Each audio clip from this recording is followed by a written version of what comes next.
My dear friends, നമുക്കൊരു ചായ ഉണ്ടാക്കാം. എന്തും കൊണ്ടാണെന്നറിയണ്ടേ? നമുക്ക് ഇഞ്ചി കൊണ്ടൊരു ചായ ഉണ്ടാക്കാം. ആദ്യം ഇഞ്ചി തൊലിയൊക്കെ കളഞ്ഞ് ചെറുതായിട്ട് അരിഞ്ഞെടുക്കുക, അല്ല ചതച്ചെടുക്കുക. അതിലേക്ക് ഇട്ട് കൊടുക്കുക. അതിലേക്ക് ഒരു സ്പൂണ് ചായപ്പൊടി ഇട്ട് കൊടുക്കുക. ഞാൻ ഇങ്ങനത്തെ ചായപ്പൊടിയാണ് ഇട്ടത്. തിളയ്ക്കട്ടെ. അപ്പോഴത്തേക്ക് ഇനി വേണ്ട ഓരോ സാധനങ്ങൾ ഞാൻ പറഞ്ഞു തരാം.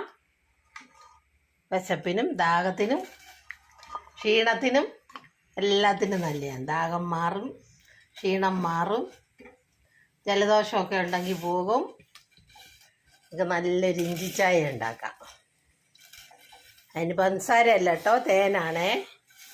നമുക്ക് കുറച്ച് തേൻ ഒഴിച്ചു കൊടുക്കാം.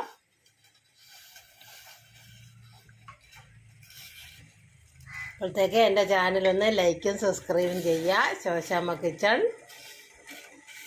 Food channel, Kerala by Shoshamma. തിളക്കട്ടെ. ഇഞ്ചിയും ചായപ്പൊടിയും കൂടെ തിളപ്പിച്ചെടുക്കുക.